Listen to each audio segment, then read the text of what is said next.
بسم اللہ الرحمن الرحیم۔ السلام علیکم ورحمۃ اللہ وبرکاتہ۔ الحمدللہ رب العالمین، والصلاۃ والسلام علی اشرف الانبیاء والمرسلین نبینا محمد وعلی آلہ وصحبہ اجمعین، وبعد۔ برادران اسلام، دینی و ملی بھائیوں، نوجوان دوستوں، احباب اور بزرگوں، قابل احترام ماں اور بہنوں، عزیز بچوں، اللہ کے فضل و کرم سے، اس کی توفیق سے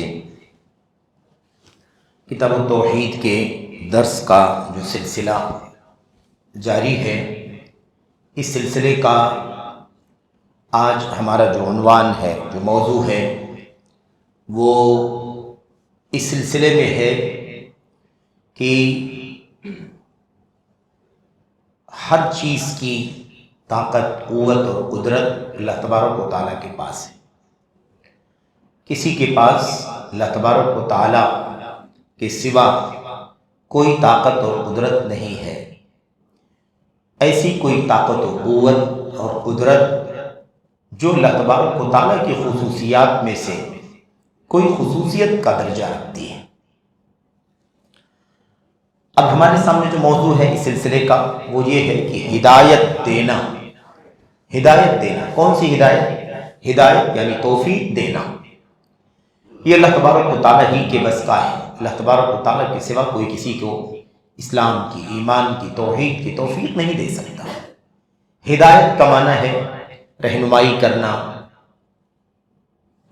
کرنا، راستہ دکھانا، حق کی پہچان بتلانا، باطل سے آگاہ کرنا، یہ معنی ہے ہدایت کا۔ تو ہدایت کا مطلب کیا ہے؟ دلالت، رہنمائی۔ تو دلالت اور رہنمائی کا جو معنی ہے، یہ معنی اہل علم کے لیے، انبیاء، رسول علیہ السلام کے لیے۔ انبیاء علیہ السلام اللہ تعالیٰ کا پیغام اللہ کے بندوں تک پہنچاتے رہے۔ ہر امت اور ہر قوم کے سلسلے میں ہم نے، آپ نے یہ باتیں پڑھی ہیں جو چند انبیاء علیہ السلام اور ان کی قوموں کا تذکرہ اللہ تبارک و تعالیٰ نے فرمایا ہے اس ضمن میں۔ اس سے معلوم پڑتا ہے کہ انبیاء علیہ السلام اپنی قوموں کو ہدایت یعنی گائیڈ کرنے کے لیے، رہنمائی کرنے کے لیے آئے تھے۔ لِكُلِّ قَوْمٍ ہاد، اللہ نے فرمایا ہر قوم کا کوئی نہ کوئی ہادی، یعنی رہنمائی کرنے والا، حق اور ناحق کی تفریق کرنے والا، سچائیاں بتلانے والا، برائیاں بتلانے والا، تاکہ سچائیوں پر عمل کیا جائے، برائیوں سے بچا جائے۔ اس معنی میں تو ہدایت کا کام انبیاء، رسول، مصلحین، علماء، دعات سبھی لوگ کر سکتے ہیں۔ لیکن ہدایت بمعنی توفیق، ہدایت کا دوسرا معنی کیا ہے؟ توفیق، یا ہدایت کی دوسری قسم ہے جس کو توفیق کہا جاتا ہے، ہدایت التوفیق۔ تو پہلے والے کو ہدایت الدلالہ اور اس والے کو ہدایت التوفیق۔ دلالت اور گائیڈ کرنے والی جو ہدایت ہے وہ دے سکتے ہیں اور لوگ بھی، انبیاء، رسول، علماء، مصلحین، دعات۔ لیکن توفیق والی جو ہدایت ہے وہ اللہ تبارک و تعالیٰ کے سوا کسی کے پاس نہیں۔ کسی کو سمجھایا جائے کہ یہ توحید ہے، اسے اپنا لو، یہ شرک ہے، اس سے اپنے آپ کو بچاؤ، یہ حق ہے، اسے اپنا لو، یہ باطل ہے، اس سے اپنے آپ کو آگاہ رکھو، یہ بتایا تو جا سکتا ہے۔ لیکن اس حق کو وہ تسلیم کر لے، مان لے، قبول کر لے۔ ایک شخص کفر و شرک کی زندگی گزارتا ہو، اسے گائیڈ کیا جائے کہ کفر و شرک ہے اور سچائی یہ ہے کہ اللہ تعالیٰ ہی خالق و مالک ہے، اسی لیے تنہا اسی کی عبادت ہونی چاہیے، اسی کی بندگی ہونی چاہیے، اس کے لیے حق کی ربوبیت ہے، اس کے لیے حق کی الوہیت ہے، اس کے لیے حق کے اسماء و صفات، یہ بتلایا جائے۔ لیکن وہ مان بھی لے، ایمان والا ہو جائے، کفر سے توبہ کر لے، شرک سے توبہ کر لے، بت پرستی سے توبہ کر لے، مثال کے طور پر ایسا کرنا اللہ تبارک و تعالیٰ کے سوا کسی کے بس میں نہیں۔ تو آپ دیکھیں کہ انبیاء علیہ السلام نے اپنی قوموں کو سمجھایا، نصیحت کی، ڈرایا، آگاہ کیا، بشیر نذیر بن کر کے آئے، مبشرین منذرین اللہ تبارک و تعالیٰ نے فرمایا۔ لیکن ایمان لانے والے کتنے ہیں؟ ہدایت پا جانے والے یعنی توفیق پا جانے والے لوگ کتنے ہیں؟ ظاہر سی بات ہے کہ ہدایت اور توفیق اللہ تبارک و تعالیٰ کے ہاتھ میں۔ جسے اللہ تبارک و تعالیٰ نے ہدایت دی وہ ہدایت پایا، جسے ہدایت نہیں دی وہ نہیں پایا، اس راستے پر وہ نہیں چلا۔ ہدایت اللہ تبارک و تعالیٰ کی طرف سے توفیق والی ہدایت، یہ اللہ تعالیٰ کے سوا کسی کے ہاتھ میں نہیں ہے۔ اور اس سلسلے میں وہ عام طور پر ہم جو مثالیں سنتے ہیں قرآن کریم کی آیات میں، اللہ کے نبی علیہ الصلوۃ والسلام کی حدیثوں میں، امت کے سلف کی زندگیوں میں، وہ مثالیں ہمارے سامنے ہیں، بڑی اور نمایاں مثالیں، نمائندہ مثالیں کیا ہیں؟ اللہ کے نبی حضرت نوح علیہ الصلوۃ والسلام، اللہ کے نبی نوح علیہ الصلوۃ والسلام کو آپ دیکھیے، نوح علیہ الصلوۃ والسلام سمجھاتے رہے، نصیحت کرتے رہے، دعوت دیتے رہے، ہے نا، دھیمی آواز میں، اونچی آواز میں، تنہائی میں، مجمع میں، ہر طرح سے سمجھاتے رہے، نصیحت کرتے رہے۔ تو یہ تو ہدایت کا کام کرتے رہے، لیکن توفیق ملنے کی جو بات تھی، آپ دیکھیے خود نوح علیہ الصلوۃ والسلام کا بیٹا، نوح علیہ الصلوۃ والسلام کا بیٹا، قرآن کریم میں اللہ نے پوری تفصیل بیان فرمائی، نقشہ کھینچا ہے کہ سب کچھ کے باوجود اسے ہدایت نہیں مل سکی، ہدایت نہیں مل سکی۔ نوح علیہ الصلوۃ والسلام نے کہا آؤ ایمان لے آؤ، کشتی میں سوار ہو جاؤ، لیکن وہ کشتی میں سوار ہونے سے انکار کر دیا، اور اس نے کیا کہا؟ سآوی الی جبل یعصمنی من الماء، کوئی بات نہیں، کشتی میں مجھے نہیں آنے کی ضرورت ہے، میں کسی پہاڑ پر پناہ لے لوں گا اور وہ مجھے پانی سے، طوفان، سیلاب اور طوفان کے پانی سے مجھے بچا لے۔ قال لا عاصم اليوم من امر اللہ، نوح علیہ السلام نے فرمایا نہیں، اللہ کے حکم سے، اللہ کے فیصلے سے آج تمہیں کوئی چیز نہیں بچا سکتی۔ اللہ کے نبی ہیں، اللہ تعالیٰ کی طرف سے بذریعہ وحی ان کو معلوم ہے کہ کس طرح سے اللہ تبارک و تعالیٰ کا عذاب آنے والا ہے، اور سب کو اپنی لپیٹ میں لے لے گا، ایمان والے جو کشتی میں سوار ہوں گے وہ باقی بچے۔ اللہ تعالیٰ نے نقشہ کھینچا، اللہ تعالیٰ نے اپنا احسان جتلایا کہ ہم نے کشتی میں سوار کر دیا، ہم نے کشتی میں سوار کر دیا اور ہم نے نجات دے دی، اور بقیہ جو لوگ کفر کی حالت میں تھے وہ موت کے گھاٹ اتر گئے۔ ایسا ویسا پانی تھا کیا؟ معمولی پانی تھا، معمولی سیلاب تھا، طوفان۔ آپ سوچیے جودی پہاڑ پر کشتی جا کر کے رکھی، واستوت علی الجودی، کشتی جو تھی وہ کہاں؟ جودی پہاڑ، نہ جانے کتنے سو کتنے ہزار میٹر کی بلندی پر، پانی اتنی اونچائی تک پہنچ گیا کہ کشتی پانی پر ہی چلتی ہے۔ آپ سوچیے کہ پانی کی سطح کہاں پہنچ گئی؟ پہاڑ کی، اور جب پانی اترا تو کشتی کہاں؟ جودی پہاڑ کی، یہ حالت ہو گئی۔ بہرحال اگر ہدایت یعنی توفیق دینا کسی کے ہاتھ میں ہوتا، نبی کے ہاتھ میں، رسول کے ہاتھ میں، تو حضرت نوح علیہ الصلوۃ والسلام کیا اپنے بیٹے کو ہدایت دے دیتے کہ نہیں دے دیتے؟ توفیق دیتے کہ نہیں دیتے؟ لیکن نہیں دے سکے، کوشش کی، اور اللہ نے نقشہ کھینچا ہے، تفصیل میں نہیں جانا ہے۔ نوح علیہ الصلوۃ والسلام نے فرمایا کہ میرا بیٹا ہے، میرے گھر کا ہے، من اہلی، میرے گھر کا ہے۔ اللہ تبارک و تعالیٰ نے فرمایا انہ لیس من اہلک انہ عمل غیر صالح، کیا فرمایا؟ انہ عمل غیر صالح، آپ کے گھر خاندان کا نہیں ہے۔ اہل کون ہوتا ہے؟ کسی بھی نبی کا اہل کون ہے؟ کسی بھی نبی کا اہل ایمان لانے والے ہوتے ہیں۔ کسی بھی نبی کے اہل کون ہے؟ ایمان لانے والے، یعنی نبی جو اللہ تبارک و تعالیٰ کا کوئی بھی ہو، علیہ الصلوۃ والسلام، نوح علیہ الصلوۃ والسلام، ابراہیم، دیگر انبیاء اور رسل علیہ الصلوۃ والسلام، نبی کے اہل کون ہیں؟ جو ایمان لانے والے ہیں۔ اگر گھر خاندان کا رشتے ناتے کا ہے لیکن ایمان سے محروم ہے، ایمان نہیں لانا چاہتا، ایمان کے لیے راضی نہیں ہوا، اللہ تبارک و تعالیٰ کے پیغام پر کان نہیں دھرا، تسلیم نہیں کیا، ہٹ دھرمی استکبار پر اڑا رہا اور ایمان نہیں لایا، تو کیا وہ اللہ کے اس نبی کے آل اور ان کے گھر کا مانا جائے؟ نہیں مانا جائے، کیونکہ اصل اعتبار کس کا ہے؟ اصل اعتبار ایمان کے رشتے کا ہے، توحید کے رشتے کا ہے۔ آدمی خون کے رشتے میں ہے لیکن ایمان والا نہیں ہے، کوئی قیمت نہیں اس کی، کوئی قیمت نہیں۔ ابو لہب اللہ کے نبی علیہ الصلوۃ والسلام کے خاندان کا ہے کہ نہیں؟ آپ کی چچاؤں میں ایک نام کس کا ہے؟ ابو لہب کا بھی ہے، لیکن آپ سوچیے ایمان نہیں بلکہ کفر پر موت ہوئی کہ نہیں؟ ابو طالب جنہوں نے اللہ کے نبی علیہ الصلوۃ والسلام کا ایسا دفاع کیا اور آپ کے مشن توحید و سنت کی دعوت کا اتنا دفاع کیا کہ اتنا دفاع کسی اور نے کیا ہی نہیں،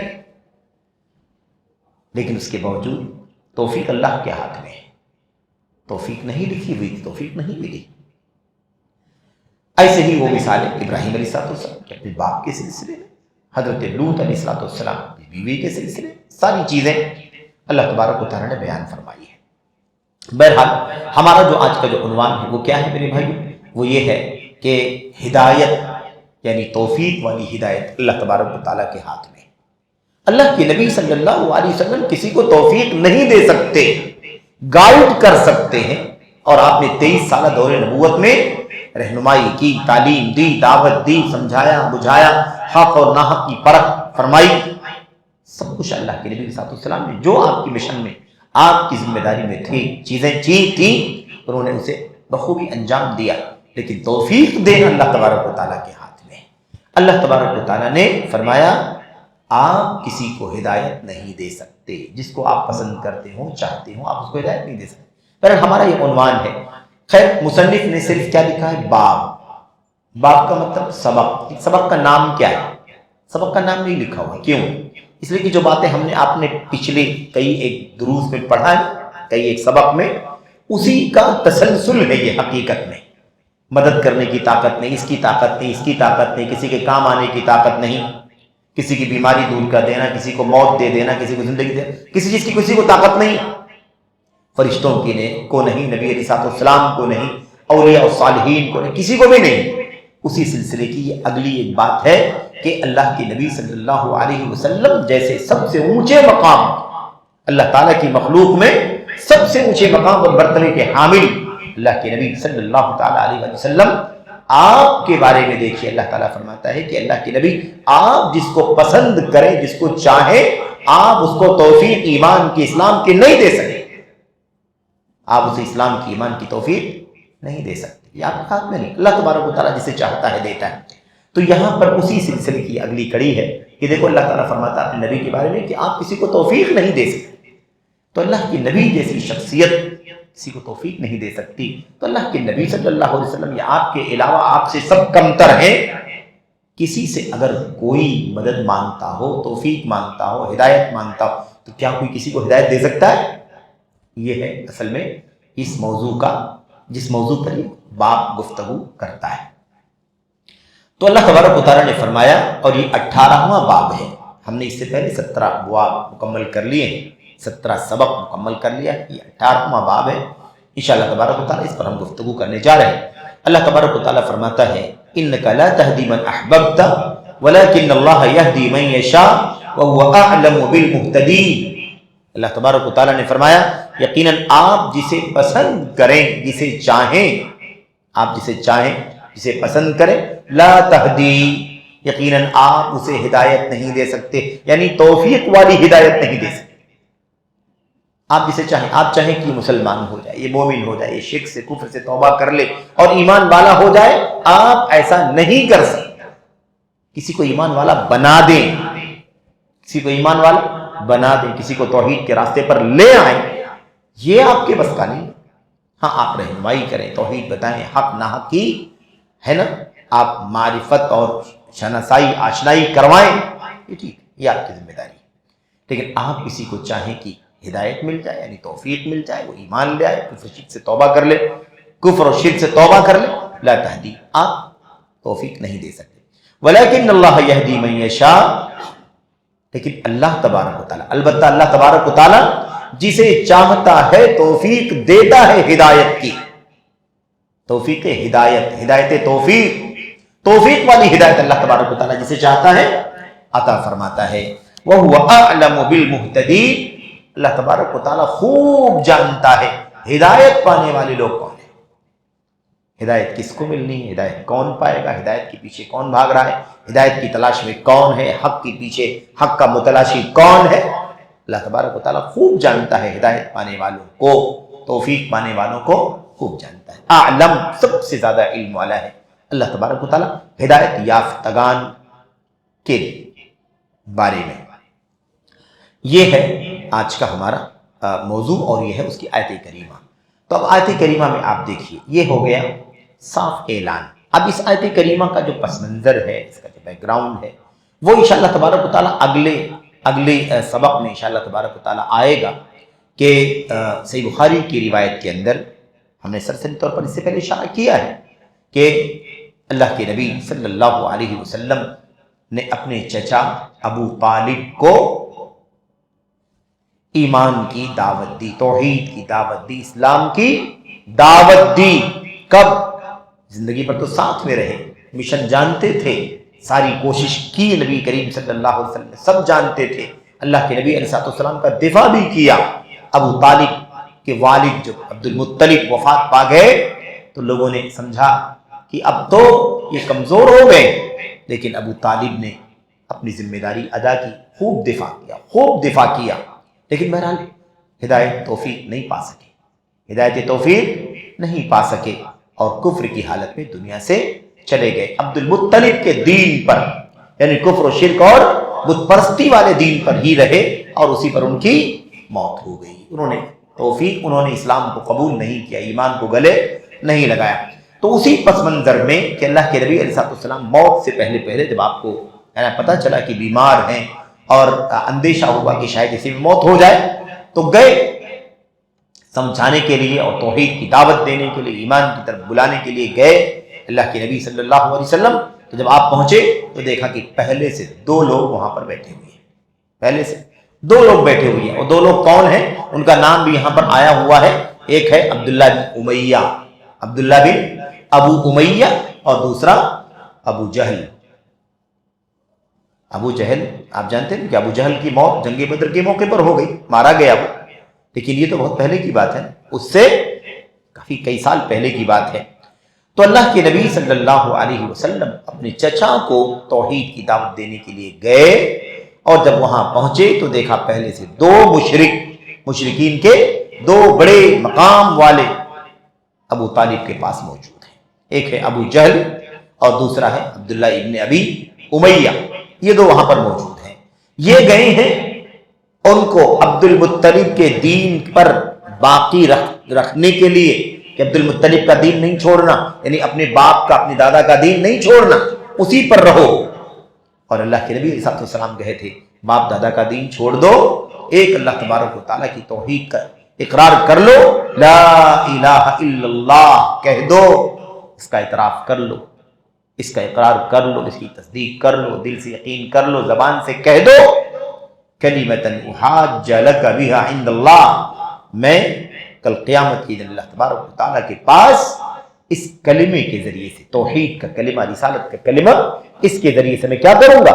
اللہ تبارک و تعالیٰ کے سامنے بطور دلیل پیش کروں گا۔ اللہ چچا ابو طالب نے لا الہ الا اللہ پڑھ کر کے اسلام کو گلے لگا لیا ہے، اس لیے ان کی مغفرت فرما دے۔ اس طرح سے بہرحال یہ معنی ہے اس کا۔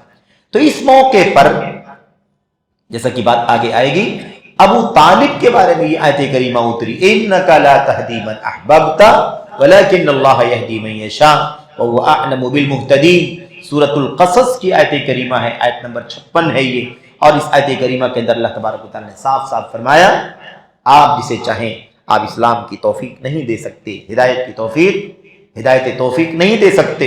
اللہ تبارک و تعالیٰ جسے چاہتا ہے ہدایت دیتا ہے، اللہ تعالیٰ ہدایت پانے والوں کو خوب جانتا ہے۔ تو یہ پس منظر تو اگلے درس میں انشاءاللہ تبارک و تعالیٰ آئے گا۔ آج جو یہ آیت کریمہ ہے، اس آیت کریمہ کو ہمیں اس طرح سمجھنا ہے، اس آیت کریمہ کو یہاں اس چیپٹر میں کیوں لکھا، اس کتاب التوحید میں کیوں لکھا گیا، اس آیت کریمہ کو کتاب التوحید میں کیوں بیان کیا گیا، یا یہ باب جو ہے نا، باب کہ ہدایت توفیق اللہ تبارک و تعالیٰ کے ہاتھ میں ہے، اس نام سے یہ سبق کتاب التوحید میں کیوں ڈالا گیا، اس کی وجہ کیا ہے؟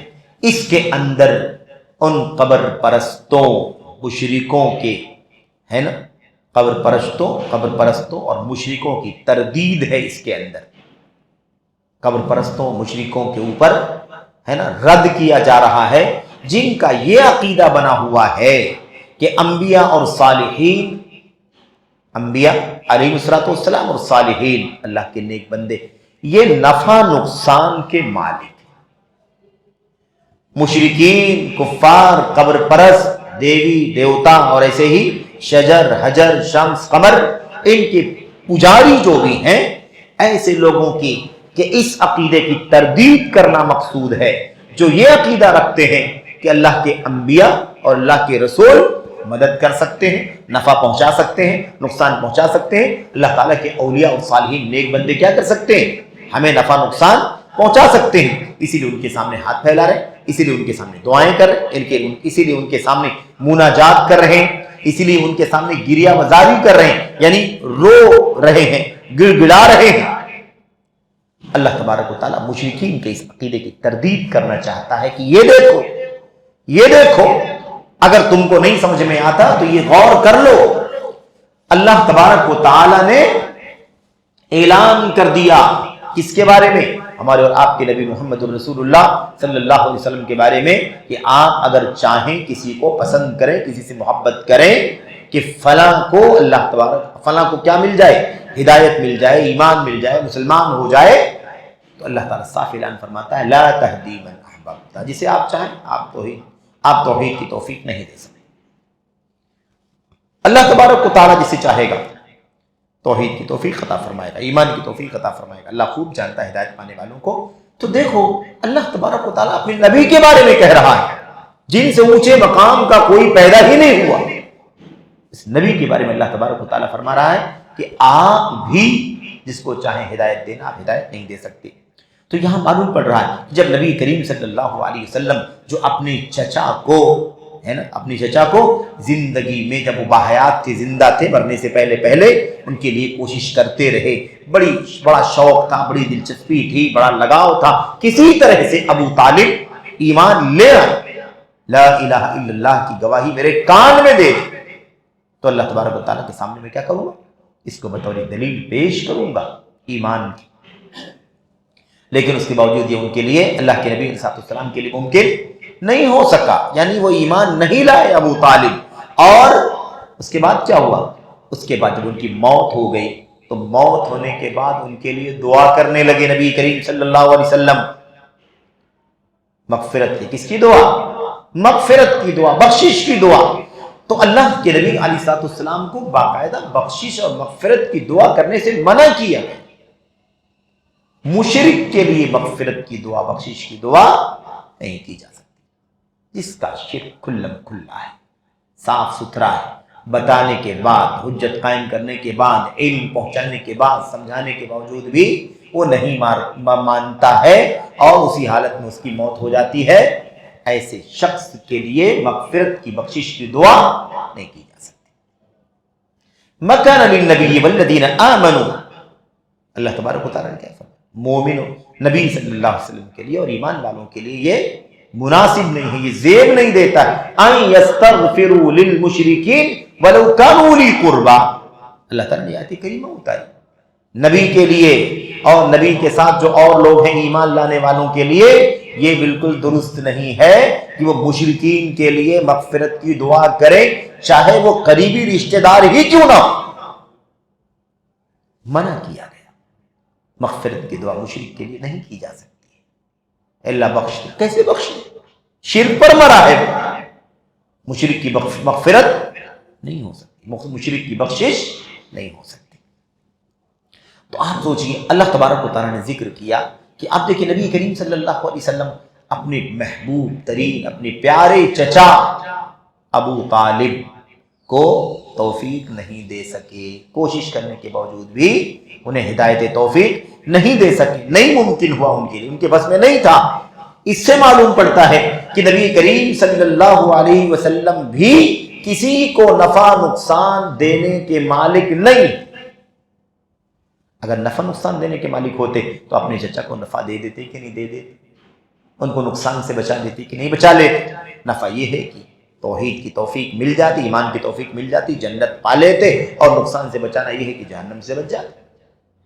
لیکن کیا فرمایا؟ لا یملک ضرا ولا نفعا، یہ اس بات کی کھلی دلیل ہے آیت کریمہ میں جس میں اعلان کیا جا رہا ہے آپ جس کو چاہیں ہدایت نہیں دے سکتے، توفیق نہیں دے سکتے۔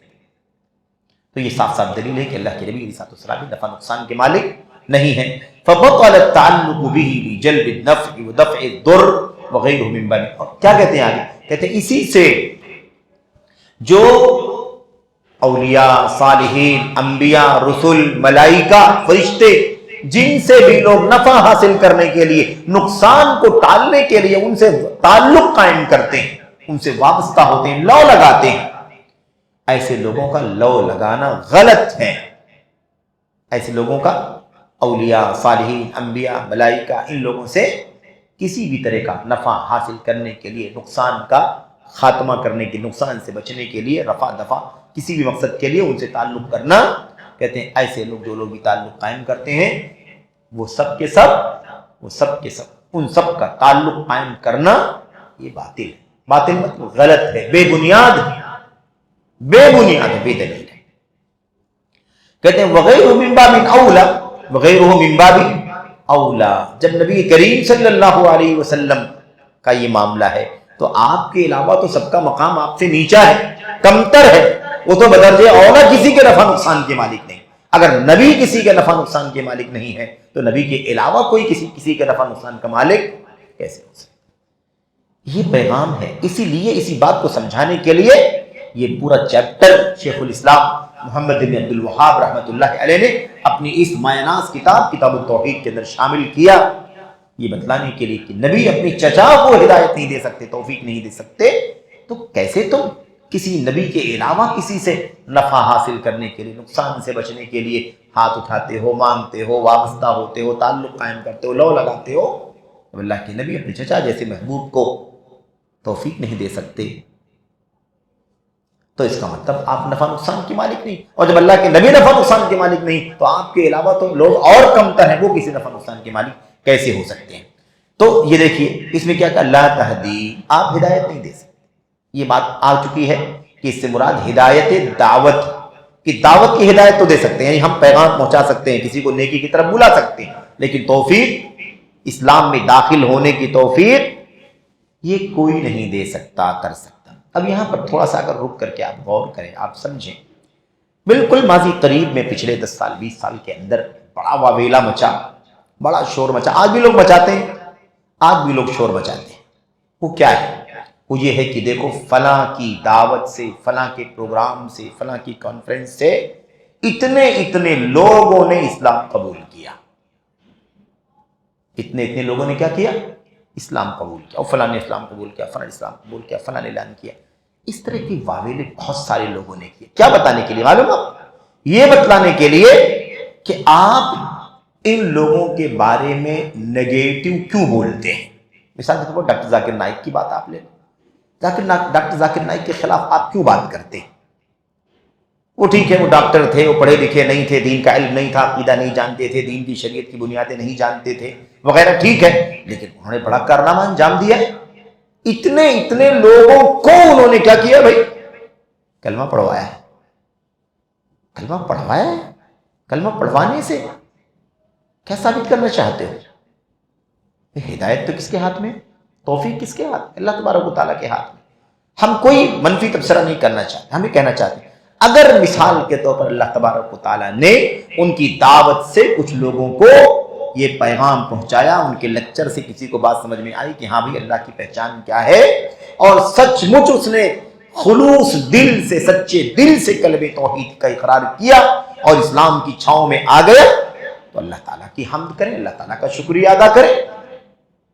اس سے یہ کہاں لازم آتا ہے کہ اب اگر اس کے بولنے سے، کسی آدمی کے بولنے سے کوئی اسلام قبول کر لیتا ہے تو اب اس آدمی کو سب سے بڑا عالم مان لیا جائے، سب سے بڑا مفتی مان لیا جائے، وہ عقیدے کی تعلیم دے، وہ شریعت کا مسئلہ بتائے، وہ حلال و حرام کرے، وہ فتویٰ دے، وہ مسئلہ بتائے، اس سے کہاں لازم آتا ہے؟ اگر یہ معیار ہے کہ بھائی فلاں کی وجہ سے اتنے لوگوں نے کلمہ پڑھا تو اب وہ سب سے بڑا عالم ہے پوری امت کا، تو پھر اس کا مطلب یہ ہوگا کہ بھائی بہت بڑے علماء دنیا میں گئے، بڑے محدثین، ان کے ذریعے سے کتنے لوگوں نے کلمہ پڑھا؟ امام بخاری کے ذریعے سے کتنے لوگوں نے کلمہ پڑھا، امام مسلم کے ذریعے سے کتنے لوگوں نے پڑھا، امام احمد بن حنبل کے ذریعے سے، فلاں کے، اور پہلے جائیے میں نے تابعین کے دور میں، تابعین کے دور میں، صحابہ کرام کے دور میں، کس کی ذریعے سے کتنے لوگوں نے اسلام قبول کیا۔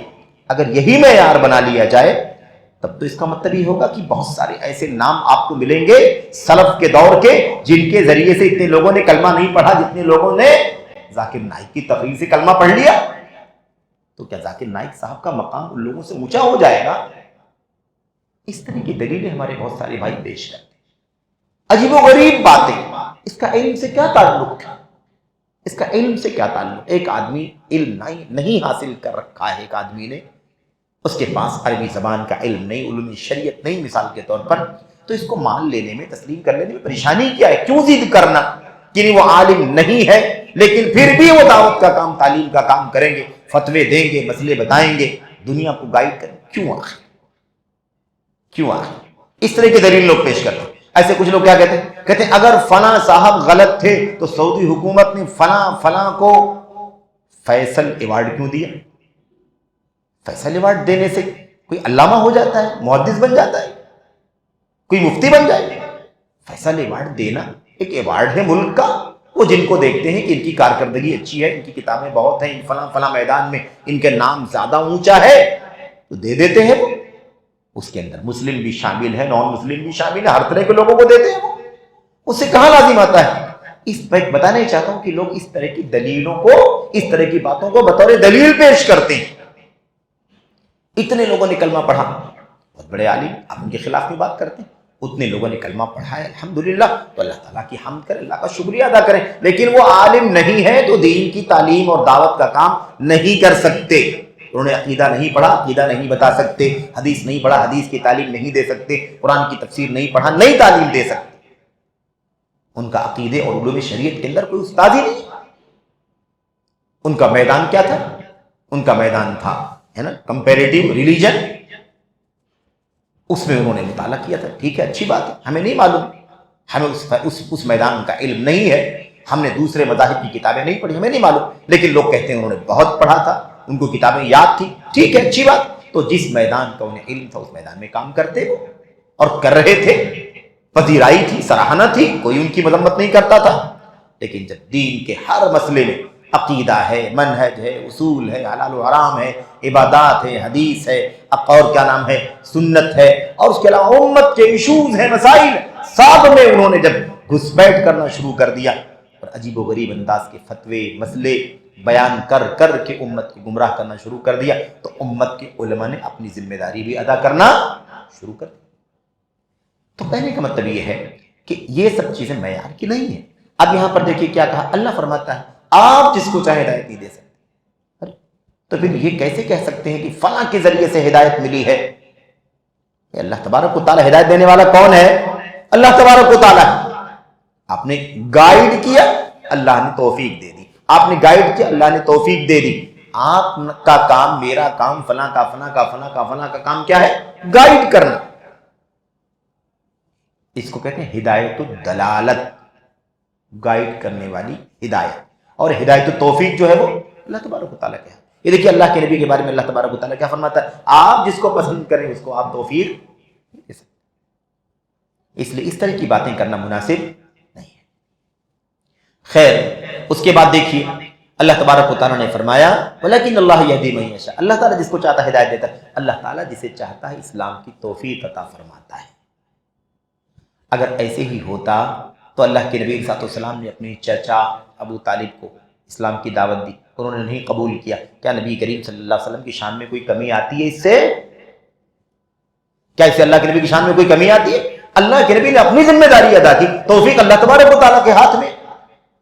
حضرت ابراہیم علیہ السلام نے اپنے باپ کو اللہ تعالیٰ کی توحید کی دعوت دی، انہوں نے اپنی ذمہ داری ادا کی، توفیق دینا کس کے ہاتھ میں؟ اللہ تبارک و تعالیٰ کے ہاتھ میں۔ حضرت نوح علیہ السلام نے اپنے بیٹے کو توحید کی دعوت دی، یہ دعوت دی، ہدایت، رہنمائی کی، توفیق دینا اللہ تبارک و تعالیٰ کے ہاتھ میں۔ اس میں کوئی نقص نہیں، اس میں کوئی عیب اور کمی کی بات نہیں ہے۔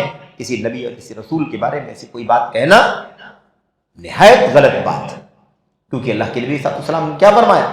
ایسے میرے پاس اللہ کے نبی نے فرمایا کہ مجھ پر انبیاء اور ان کی قومیں پیش کی گئیں، انبیاء اور ان کی قومیں پیش کی گئیں، بہت سارے نبی آئے اور ان کی قومیں آئیں، میں نے دیکھا ایک نبی آ رہا ہے، اس کے ساتھ 10 لوگ ہیں ایمان لانے والے، کوئی نبی آتا ہے اس سے کم لوگ ہیں ایمان لانے والے، کوئی نبی آتا ہے اس کے ساتھ میں 1-2 آدمی ہیں ایمان لانے والے، کوئی ایک نبی ایسا آتا ہے جس کے ساتھ میں کوئی بھی نہیں ہے ایمان لانے والے۔ ایسے بھی نبی آ کر کے دنیا سے گئے، انہوں نے اللہ کی توحید کا پیغام پہنچایا، دعوت دی، مشن کو سمجھایا، لیکن اللہ تعالیٰ نے کسی کو توفیق نہیں دی، تو کوئی ایک بھی شخص ایمان والا تیار نہیں ہوا۔ اس سے نبی کی تنقید کہاں ہوتی ہے؟ رسول کی تنقید کہاں سے ہوتی ہے؟ نبی نے اپنی ذمہ داری ادا کی۔ نبی رسول کی کیا ذمہ داری ہے؟ دعوت، تبلیغ، کیا ان علیک الا البلاغ۔ اللہ کے نبیوں کی کیا ذمہ داری ہے؟ آپ کی ذمہ داری ہے۔ نبیوں کی ذمہ داری کیا ہے؟ اللہ تعالیٰ کا پیغام پہنچانا ہے نا، اللہ تعالیٰ کا پیغام اللہ کے بندوں تک پہنچانا، یہ کام ہے۔ اللہ تعالیٰ جس کے دل میں ہدایت توفیق ڈالے گا وہ ہدایت یافتہ ہو جائے گا۔ اس لیے اس میں کوئی نقص کی بات نہیں ہے، اور کسی کے ذریعے سے اگر اللہ تبارک و تعالیٰ نے توفیق دی ہے لوگوں کو تو یہ اللہ تبارک و تعالیٰ کا فضل ہے کہ اللہ تعالیٰ۔ اسی لیے جب وہ یہودی بچہ اسلام لایا تھا، یہودی بچہ اللہ کے نبی کا خادم، تو اللہ کے نبی نے کیا فرمایا تھا؟ اللہ کے نبی نے واقعہ سب جانتے ہیں، یہودی بچہ بیمار پڑ گیا، آپ کی خدمت کرتا تھا، وضو کا پانی، طہارت کا پانی وغیرہ اس کا ہے نا، اس کی سلسلے میں آپ کی خدمت کیا کرتا تھا، بیمار ہو گیا، اللہ کے نبی صلی اللہ علیہ وسلم اس کے پاس گئے اس کی عیادت کرنے کے لیے، اور اسی سے علماء نے استدلال کیا ہے کہ اگر غیر مسلم سے اسلام لانے کی امید لگتی ہو تو اس کی بھی بیماری میں عیادت کرنا جائز ہے۔ بیمار ہو جائے وہ تو اس کی بھی عیادت کرنا جائز ہے، جب اس سے اسلام کی امید لگتی ہو کہ اسلام کے قریب ہے، اسلام تسلیم کر سکتا ہے اس کے دل میں۔ بہرحال خلاصہ کیا ہے؟ خلاصہ یہ ہے کہ اللہ کے نبی صلی اللہ علیہ وسلم گئے اور آپ نے دیکھا کہ شاید ہے نا بیمار پڑا ہوا ہے، پتہ نہیں موت ہو جائے اس بچے کی، ممکن ہے زندگی وفا نہ کرے اور اب موت کا ٹائم ہو، تو اللہ کے نبی صلی اللہ علیہ وسلم نے فرمایا یا غلام قل لا الہ الا اللہ، یا غلام قل لا الہ الا اللہ، بچے کہو لا الہ الا اللہ، لا الہ الا اللہ کہو۔ اب بچہ ایک بار اللہ کے نبی کے چہرے کی طرف دیکھتا، ایک بار اپنے باپ کی طرف دیکھتا، یعنی کہ سوالیہ انداز میں دیکھتا، کوشچن، کیا کروں ابا، کیا کروں؟ کلمہ پڑھنے کے لیے کہہ رہے ہیں، لا الہ الا اللہ کہنے کے لیے کہہ رہے ہیں، کہہ دوں یا نہیں کہہ دوں؟ باپ سے اجازت، ادھر نبی کی طرف سے دعوت آ رہی ہے، لا الہ الا اللہ کہہ دو۔ آپ کا چہرہ مبارک دیکھ رہا ہے کہ آپ کس قدر میرے بارے میں حریص ہیں، لالچی ہیں کہ جنت میں چلا جاؤں، اور باپ کی طرف دیکھتا ہے کہ گارڈین کون ہے؟ گارڈین کون ہے؟ باپ کی طرف دیکھتا ہے کہ باپ کا کیا ارادہ ہے۔ باپ نے دیکھا کہ بیٹا مجھے دیکھتا ہے، اللہ کے نبی ساتھ، تو اس نے اپنے بیٹے سے کیا کہا؟ اطیع ابو القاسم صلی اللہ علیہ وسلم۔ ابو القاسم اللہ کے نبی کی کنیت ہے، ابو القاسم اللہ کے نبی کی کنیت ہے۔ باپ نے کہا ابو القاسم صلی اللہ علیہ وسلم کی بات مان لو، ان کا کہاں مان لو؟ وہ کہتے ہیں کہو لا الہ الا اللہ، کہہ دو لا الہ الا اللہ۔ اتنا سننا تھا کہ بچے نے کہا اشہد ان لا الہ الا اللہ واشہد ان محمد رسول اللہ، اور اتنا کہا، اور اس کے بعد اس کی آنکھ بند ہو گئی، وفات پا گیا، موت ہو گئی اس کی۔ آپ سوچیے کیسی موت رہی ہوگی، خالص توحید پر دنیا سے گیا، زندگی پر کیا رہا؟ یہودی، اور موت سے پہلے اللہ نے ایمان کی توفیق کس نے دی بھائی؟ اللہ کے نبی نے کیا کیا؟ اللہ کے نبی نے کہا کہو لا الہ الا اللہ، لیکن اس کے دل میں ایمان کی توفیق کس نے ڈالی؟ اللہ تبارک و تعالیٰ نے۔ اللہ کے نبی صلی اللہ علیہ وسلم وہاں سے نکلے تو آپ نے کیا کہا تھا؟ آپ نے یہ نہیں کہا میں نے ہدایت دے دی اس کو، جنتی بنا دیا، اسے جہنم سے بچا لیا۔ اللہ کے نبی نے ایسا نہیں کہا۔ آپ نے کیا کہا تھا؟ آپ نے کہا تھا الحمدللہ الذی انقذہ بی من النار، اللہ کی تعریف ہے، ساری تعریف اللہ تبارک و تعالیٰ کی ہے جس نے میرے ذریعے سے اس بچے کو جہنم سے نجات دلا دی۔ یعنی اللہ نے مجھے ذریعہ بنایا کہ میں نے اللہ کا پیغام پہنچا دیا، اور اللہ تبارک و تعالیٰ نے اس کے دل میں ایمان کی توفیق ڈال دی اور ایمان لے آیا۔ یہ ہے میرے بھائی، تو ایمان کسی کا لانا یہ ہمارا آپ کا کریڈٹ نہیں ہے، اور نہ اس طرح کی کوئی بات کہنی چاہیے۔ یہی کہنا چاہیے اللہ تبارک و تعالیٰ نے فلاں کے ذریعے سے اتنے لوگوں کو ایمان عطا فرمایا، ذریعے سے، یعنی ہم ذریعہ ہیں، کسی کو توحید بتا دیا، ایمان بتا دیا، شرک سے آگاہ کر دیا، اور اللہ نے اس کی توفیق عطا فرمائی اور اس نے شرک سے توبہ کر لیا اور توحید کو گلے لگا لیا۔ یہ ہے میرے بھائی۔ بہرحال یہ ہو گئی بات۔ تو خلاصے کلام یہ ہے کہ اللہ تبارک و تعالیٰ اپنے نبی سے کہتا ہے کہ آپ اگر کسی کو چاہتے ہیں نا کہ ایمان والا بن جائے، آپ کے بس کا نہیں، آپ گائیڈ کر سکتے ہیں، اللہ جس کو چاہے گا اس کو ہدایت دے گا۔ بہرحال یہ ہو گئی بات، صاف صاف ہے اس کے اندر پیغام کیا ہے؟ نبی صلی اللہ علیہ وسلم کسی کو نفع نقصان دینے کے مالک، کسی کو نفع نہیں پہنچا سکتے، نقصان نہیں پہنچا سکتے۔ اچھا وہ شخص جس کو آپ نے کلمہ پڑھا ہے، آپ نے کلمے کا پیغام پہنچایا ہے، توحید کی دعوت دی ہے، اگر وہ توحید قبول کر لے، ایمان لانا چاہے، تو کیا اللہ کے نبی اس کو روک سکتے؟ روک بھی نہیں سکتے، نہ اس کو توفیق دے سکتے ہیں اور نہ اس کو توفیق پانے سے روک سکتے ہیں۔ نفع کے بھی مالک نہیں، نقصان کے بھی مالک نہیں۔ اس طرح سے یاد رہے تو لا یملک ضرا ولا نفعا ولا عطاء ولا منعا، نہ کسی کو نقصان پہنچا سکتے، نہ نفع پہنچا سکتے، نہ کسی کو دے سکتے، نہ کسی سے مطلب کسی کو روک سکتے، نہیں کر سکتے۔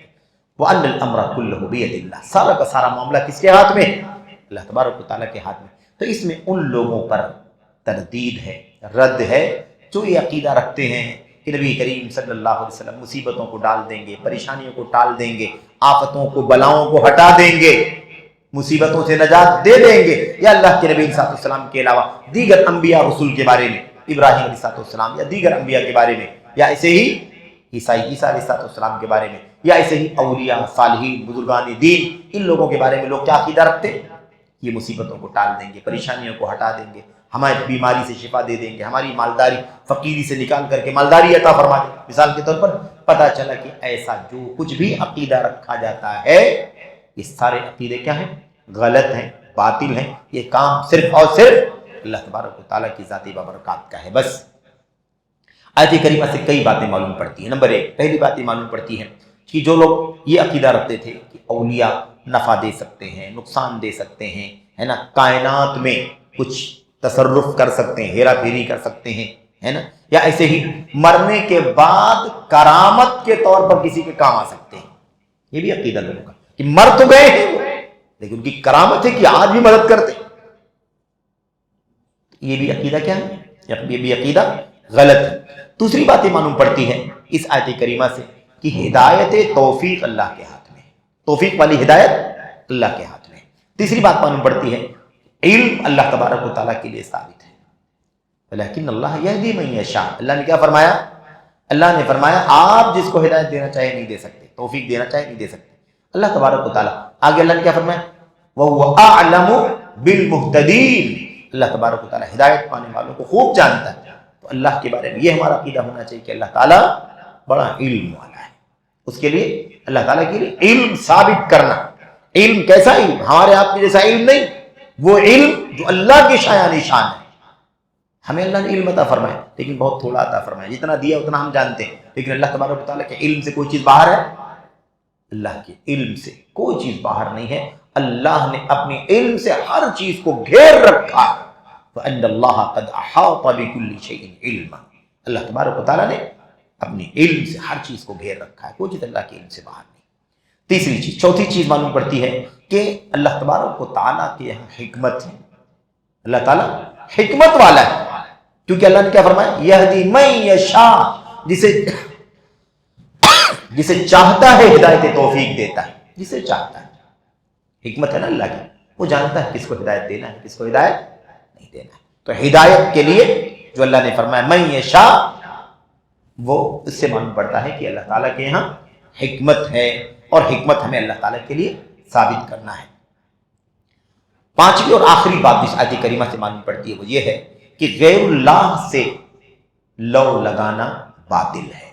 غیر اللہ سے، اللہ کے علاوہ کسی نبی، رسول، ولی، پیر، فقیر، رشی، منی، کسی سے بھی کوئی ایسا تعلق قائم کرنا کہ وہ ہمیں مدد کرے گا، بیماری دور کرے گا، مالدار بنا دے گا، ہے نا، ہدایت دے دے گا وغیرہ، اس طرح کا کوئی بھی عقیدہ رکھنا کسی بھی غیر اللہ سے، یہ عقیدہ باطل ہے۔